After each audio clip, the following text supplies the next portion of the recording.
On a souhaité, dans Carcassonne, travailler sur cet aspect de réalisme.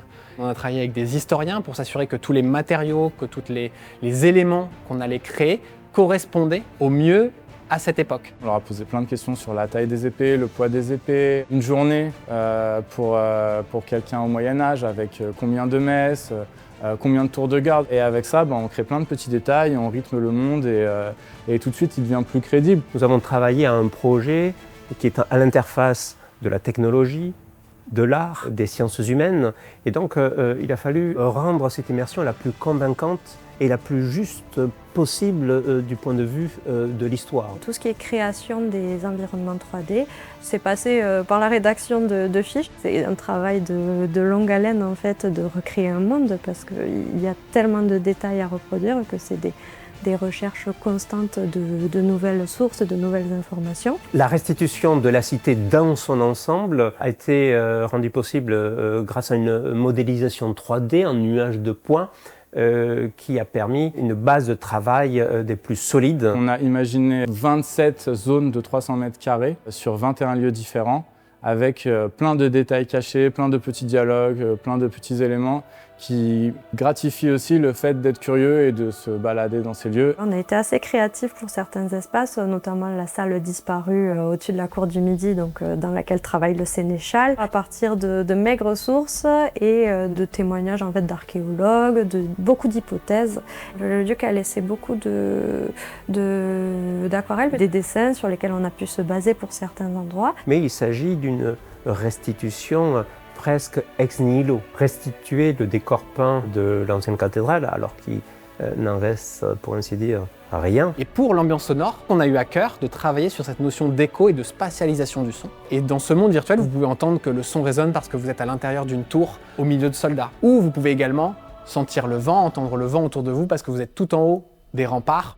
L'innovation qu'on a voulu pousser, c'est notamment les cascades en motion capture, en collaboration avec des coordinateurs d'escrime historique et un coordinateur de cascade qui s'est occupé de synchroniser l'ensemble pour avoir des combats qui puissent être à la fois vrais historiquement parlant et en même temps très visuels et impactants pour les visiteurs pour qu'ils aient cette sensation de vivre des combats à l'épée épiques. On va commencer à créer le monde dans le moteur virtuel. Ensuite, on recrée ça physiquement. Et tout ce qui va être utilisé après dans les animations, on va les reproduire comme un accessoiriste au cinéma pour faire ce qu'on appelle la motion capture, donc la captation des mouvements des acteurs. Le gros du travail, ça a été au niveau de l'imagination en fait. Le fait de se persuader dans sa tête de voir des choses. Mais c'est vrai que sur le tournage, on est dans un entrepôt avec des câbles, des machins, on a tous une combinaison avec des points. Ce qui était plus compliqué, c'était justement les trucs physiques à faire, de devoir vraiment pousser une porte quand il n'y a pas vraiment de porte et juste une plaque à pousser, ou toutes ces petites choses très physiques à faire. Il y a une séquence où on est dans le marché et donc là il y avait effectivement les comédiens qui étaient avec nous pendant la motion capture, qui faisaient tous ces marchands dans les étals et tout. Et moi, je me balade au milieu de ça. Et franchement, j'étais dedans, quoi. J'étais vraiment au marché. Toutes les scènes de combat ont été faites par des cascadeurs. C'était les techniques à l'épée de cette époque-là.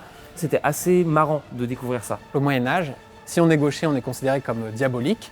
Même si je suis gaucher, je vais être droitier à la fin. Et dès le début, on va les forcer à faire ça. Jean-Baptiste est gaucher. Et du coup, on ne pouvait pas faire un personnage qui manipule son épée de la main gauche. Et donc, on a dû travailler toute la manipulation de l'épée en tant que droitier. En fait, ça s'approche plus du théâtre pour tout ce qui est mouvement, parce qu'il y a tout le corps qui est scanné et qui est pris, donc il faut être assez précis et assez large, voire exagérer un petit peu les mouvements, ce qu'on ne fait pas du tout au cinéma. La motion capture, ça pardonne pas.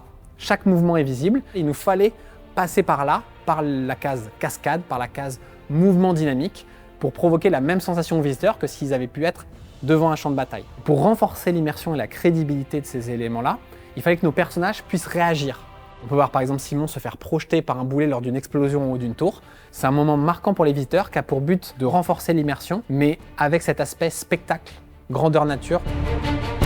Alors le doublage, ça a été une autre épreuve en soi, complètement à part entière. Tu arrives au milieu d'une salle et il y a, je sais pas, peut-être plus de 200 caméras qui t'entourent. On te demande de grimacer, de sourire en exagérant. Et je voyais, moi, ma tête, mon corps, faire les mouvements que j'avais faits. Et là, il fallait que je mette la voix dessus.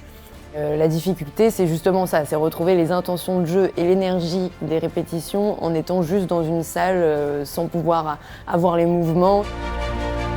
Une fois qu'on a les animations et les graphismes, là les intégrateurs, qui sont toujours dans le pôle design, vont faire l'équivalent de ce qu'un monteur, on va dire, va faire au cinéma. On va créer l'histoire à partir de tout ce qu'on reçoit de tous les autres corps de métier.